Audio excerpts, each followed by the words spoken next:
നമസ്കാരം, ഭാരത് ലൈവിലേക്ക് സ്വാഗതം. ഏതായാലും ചരിത്രത്തിലാദ്യമായി കേരള സർവകലാശാല കലോത്സവം നിർത്തിവെക്കാൻ പോകും. കേരള സർവകലാശാല കലോത്സവം നിർത്തിവെക്കുന്നതിന് കാരണം SFIയും KSUവും തമ്മിലുള്ള സംഘർഷം തന്നെയാണ്.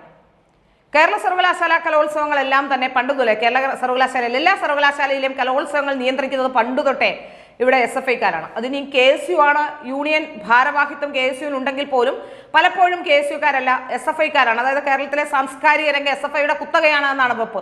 അവിടേക്ക് മറ്റൊരാളും കടന്നു ചെല്ലാനോ അതുപോലെ തന്നെ ഈ കോളേജുകളെയൊക്കെ നിയന്ത്രണത്തിലാക്കുന്നതും കുട്ടികളെ നിയന്ത്രണത്തിലാക്കുന്നതും ഇവരുടെ എല്ലാ കാര്യങ്ങളും നടത്തുന്നതും ഒക്കെ ഇങ്ങനെയുള്ള സർവകലാശാല കലോത്സവങ്ങൾ അതിനൊരു വേദിയാകാറുണ്ട്. നമുക്കറിയാം, പലപ്പോഴും കലോത്സവങ്ങളിൽ ഈ മിടുക്കരായി ഡാൻസ് കളിക്കുന്ന പെൺകുട്ടികൾ അവിടുത്തെ ചെയർമാൻമാരുമായിട്ടൊക്കെ നല്ല അടുപ്പത്തിലും ബന്ധത്തിലുമൊക്കെ ആയിരിക്കും. സെനറ്റ് മെമ്പറും ഒക്കെ ചേർന്നായിരിക്കും പലപ്പോഴും ഇത്തരത്തിലുള്ള പുറത്തു വരാത്ത തിരിമറികൾ നടത്തുന്നത്. അതായത് നമുക്കത് അറിയാവുന്ന കാര്യം തന്നെയാണ്. ഇതൊക്കെ പറഞ്ഞു കേട്ട് നമുക്കറിയുന്ന കാര്യമാണ്. പക്ഷേ ഇതൊന്നും ആധികാരികമായി തെളിയിക്കാൻ നമ്മളോട്ട് നോക്കിയിട്ടുമില്ല. അങ്ങനെ ഒരു തെളിവ് വരുന്നുമില്ല. കാരണം ഭരിക്കുന്നതും പോലീസും ഒക്കെ അവരുടെ കയ്യിലാവുമ്പോൾ ഇതൊന്നും തെളിയാനുള്ള സാധ്യതയില്ല. ഒരു കുട്ടിയെ നമുക്കറിയാം, ഈയിടെ പൂക്കോട് വെറ്റിനറി സർവകലാശാലയിൽ ഒരു കുട്ടിയെ തല്ലിക്കൊന്നിട്ട് പോലും അതിന്റെ വിവരങ്ങൾ പുറത്തു വന്നില്ല. തെളിവുകളെല്ലാം നശിപ്പിച്ച ശേഷം ഇപ്പോൾ CBIക്ക് കൈമാറാമെന്ന് ഏതായാലും പിണറായി വിജയൻ ഏറ്റിട്ടുണ്ട്. അത് ഇലക്ഷൻ സ്റ്റണ്ടാണ് എന്നും പറയപ്പെടുന്നു. കാരണം ഇപ്പോൾ ഈ പ്രതിസന്ധിയും പ്രശ്നങ്ങളും ഒക്കെ ഒന്ന് ശമിപ്പിച്ച് നിർത്തുക, വീട്ടുകാരുടെ രോക്ഷവും നാട്ടുകാരുടെ രോക്ഷവും ഒക്കെ ഒന്ന് ശമിപ്പിച്ച് നിർത്തുക എന്നുള്ളതാണ്. പിന്നീട് നമ്മൾ കാണുന്നത് കേരള സർവകലാശാല കലോത്സവത്തിലും ഈ SFI അവരുടെ ഗുണ്ടായിസം അതേപടി വീണ്ടും അങ്ങനെ നിലനിർത്തിക്കൊണ്ട് പോകുന്നു എന്ന് തന്നെയാണ്. ഇപ്പോഴും അടങ്ങാനുള്ള ഭാവമോ അല്ലെങ്കിൽ ഇത്തരത്തിലുള്ള അക്രമ പ്രവർത്തനങ്ങളും ഇത്തരത്തിലുള്ള വിഭാഗീയ പ്രവണതകളും നിർത്താൻ ഒരു തരത്തിലും SFI ഉദ്ദേശിക്കുന്നില്ല എന്ന് തന്നെയാണ് നമുക്ക് മനസ്സിലാക്കാൻ സാധിക്കുന്നത്. കേരള സർവകലാശാല കലോത്സവം ഇത്തവണ ആദ്യം മുതലേ തന്നെ വിവാദത്തിലായിരുന്നു. ആദ്യം അതിന്റെ പേരായിരുന്നു ഇന്തിഫാദ. ഇതുവരെ ഇല്ലാത്ത ഒരു പേര്. കാരണം തെരഞ്ഞെടുപ്പ് എടുക്കുകയാണല്ലോ. അപ്പൊ ഇങ്ങനത്തെ പേരൊക്കെ ഇട്ടുകൊണ്ട് എങ്ങനെങ്കിലും പ്രീണനം നടത്തിക്കൊണ്ട് എങ്ങനെങ്കിലും തെരഞ്ഞെടുപ്പിൽ ജയിക്കാനുള്ള തന്ത്രങ്ങൾ മെനയുകയായിരുന്നു ഇവരെന്ന് നമുക്കറിയാം. അതിനുശേഷം ഏതായാലും ആ പേര് വേണ്ട എന്ന് കോടതിയിലേക്ക് ഒരാൾ പോവുകയും ആ പേര് വേണ്ട എന്ന് VC പറയുകയും ചെയ്തതോടെ ആ പേരങ്ങ് മാഞ്ഞുപോയി. അതിനുശേഷമാണ് ഇപ്പോൾ നമുക്ക് മനസ്സിലാക്കാൻ സാധിക്കുന്നത് കലോത്സവം സർവത്ര തല്ലിപ്പൊളിയായിരിക്കുന്നു എന്നാണ്. ചരിത്രത്തിലാദ്യമായാണ് ഇത്തരം കലോത്സവങ്ങളൊക്കെ നിർത്തിവെക്കുന്നത്.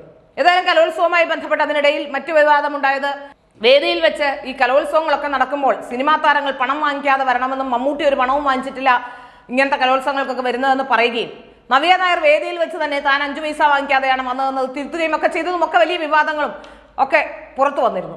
ഏതായാലും അതോടൊക്കെ ചേർത്ത് വായിക്കേണ്ട കാര്യം തന്നെയാണ് കേരള സർവകലാശാല കലോത്സവവുമായി ബന്ധപ്പെട്ടും വരുന്ന കാര്യങ്ങൾ. കേരള സർവകലാശാല കലോത്സവങ്ങൾക്ക് മത്സരങ്ങൾ ഇനി ഉണ്ടാവില്ല എന്നും ആ മത്സരങ്ങൾ ഇതുവരെ കിട്ടിയ പരാതികളെല്ലാം പരിഹരിച്ച ശേഷം മാത്രമേ ഒരു തീരുമാനം ഉണ്ടാവുകയുള്ളൂ എന്നും ഒക്കെ VC കഴിഞ്ഞ ദിവസം പറയുകയും ചെയ്തിരുന്നു. സർവകലാശാല കലോത്സവത്തിനെതിരെ കൂട്ടപ്പരാതി ലഭിച്ചതോടെയാണ് ഇത്തരത്തിലൊരു തീരുമാനത്തിലേക്ക് എത്തിയത്. ഇനി മത്സരങ്ങൾ നടക്കില്ല എന്ന് മാത്രമല്ല, പൂർത്തിയായ മത്സരങ്ങളുടെ ഫലപ്രഖ്യാപനവും ഉണ്ടാകില്ല. ഇതോടൊപ്പം സമാപന സമ്മേളനവും ഉണ്ടാകില്ലെന്ന് സർവകലാശാല അറിയിക്കുകയായിരുന്നു. കലോത്സവവുമായി ബന്ധപ്പെട്ട് ലഭിച്ച എല്ലാ പരാതികളും പരിശോധിച്ച ശേഷം മാത്രമേ തീരുമാനമെടുക്കാനാവൂ എന്നും സർവകലാശാല അധികൃതർ അറിയിച്ചു കഴിഞ്ഞു. കഴിഞ്ഞ ദിവസം കലോത്സവ വേദിയിൽ SFI KSU പ്രവർത്തകർ തമ്മിൽ സംഘർഷം നടന്നിരുന്നു. ഇതേ തുടർന്ന് 2 മണിക്കൂറോളം മത്സരങ്ങൾ തടസ്സപ്പെടുകയും ചെയ്തു. കോഴ വിവാദത്തെ തുടർന്ന് ശനിയാഴ്ച രാത്രി നടക്കേണ്ടിയിരുന്ന ഒപ്പന മത്സരം കഴിഞ്ഞ ദിവസം പുലർച്ചെയാണ് നടന്നത്. അതിനിടെ കലോത്സവത്തിൽ സംഘർഷമുണ്ടാക്കിയ SFI KSU പ്രവർത്തകർക്കെതിരെ പോലീസ് കേസെടുത്തു. SFI ജില്ലാ ഭാരവാഹികൾ ഉൾപ്പെടെയുള്ളവർക്കെതിരെയാണ് കേസ് എടുത്തിരിക്കുന്നത്. ഈ SFI ഭാരവാഹികൾക്കെതിരെ ഒന്നും കേസെടുത്താൽ അന്വേഷണമൊന്നും മുമ്പോട്ട് പോകില്ലെന്ന് നമുക്കറിയാം. വെറുതെ ഇപ്പോൾ തൽക്കാലം പ്രശ്നങ്ങൾ ഉണ്ടാകുമ്പോൾ ഒരു കേസ് എടുക്കുന്നു എന്നതിനപ്പുറത്തേക്കൊന്നും സംഭവിക്കില്ല. ആർഷോ അടക്കമുള്ളവർ ഈ സമൂഹത്തിൽ ഇറങ്ങി നടക്കുന്നത് നമ്മൾ കാണുന്നതാണ്. അവിടെയാണ് ഇപ്പോൾ പരാതി എടുത്തു എന്ന് പറയുമ്പോൾ അതിലൊന്നും ഒരു പുതുമ പ്രത്യേകിച്ചില്ല, അതിലൊരു പ്രത്യേകിച്ച് തീരുമാനവും ഉണ്ടാകില്ല. ഇതിനിടെ വിധികർത്താക്കൾ കോഴ വാങ്ങിച്ചതുമായി ബന്ധപ്പെട്ട് ചിലരെ അറസ്റ്റ് ചെയ്യുകയും ഒക്കെ ചെയ്തിട്ടുണ്ട്. ഏതായാലും കലോത്സവം പോലും നടത്താൻ കഴിയാത്ത ഇവർ തെരഞ്ഞെടുപ്പിനെ നേരിടുകയാണ്. എങ്ങനെയായിരിക്കും തെരഞ്ഞെടുപ്പിലെ കാര്യങ്ങളെന്ന് നമുക്ക് തിരിച്ചറിയേണ്ട, തെരഞ്ഞെടുപ്പിന് എങ്ങനെ വോട്ട് ചെയ്യണമെന്ന് പൗരന്മാർ തിരിച്ചറിയേണ്ട സമയം കൂടിയാണിത്. ഏതായാലും അത്തരത്തിലുള്ള ഒരു തെരഞ്ഞെടുപ്പ് രാജ്യം അഭിമുഖീകരിക്കുമ്പോൾ ഇവരുണ്ടാക്കുന്ന പ്രശ്നങ്ങളൊക്കെ നമുക്കറിയാം. ആ പ്രശ്നങ്ങളൊക്കെ ഇപ്പോൾ പെട്ടെന്ന് കേസെടുക്കുകയും ഒതുക്കുകയും ചെയ്യുകയാണ് CPM ചെയ്തുകൊണ്ടിരിക്കുന്നത്.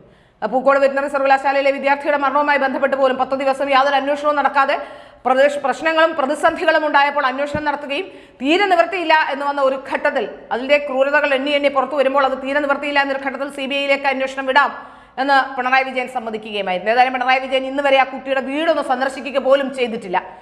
അപ്പോൾ തന്നെ നമുക്കറിയാം എത്രമാത്രം ആത്മാർത്ഥതയോടെയാണ് ഒരു CBI അന്വേഷണം പിണറായി വിജയൻ പ്രഖ്യാപിച്ചതെന്ന്. ഏതായാലും സർവത്ര സത്യം പറഞ്ഞാൽ ഒരു ഭീകര സംഘടന എന്ന രീതിയിൽ ഉൾപ്പെടുത്തിക്കൊണ്ട് ഈ SFI എന്ന് പറയുന്ന വിദ്യാർത്ഥി സംഘടനയെ തീർച്ചയായും അതിനെ ബാൻ ചെയ്യേണ്ട കാലമാണ് വന്നിരിക്കുന്നത്. കേരളത്തിലെ വിദ്യാർത്ഥികൾക്ക് കോളേജിലേക്ക് പോകാൻ കഴിയുന്നില്ല, കലോത്സവത്തിന് പോകാൻ കഴിയുന്നില്ല, റോഡിലിറങ്ങി നടക്കാൻ കഴിയുന്നില്ല.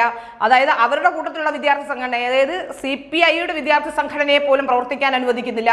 ഇത്തരത്തിൽ ഈ തരത്തിലുള്ള പ്രശ്നങ്ങൾക്ക് അധ്യാപകരെ ജീവിക്കാൻ അനുവദിക്കുന്നില്ല. പല അധ്യാപകരും നമ്മളറിയാം, കുഴിമാടം ഒരുക്കി അധ്യാപകരുണ്ട്, കസേര കത്തിച്ച അധ്യാപകർക്ക് വേണ്ടി കസേര കത്തിച്ചിട്ടുണ്ട്.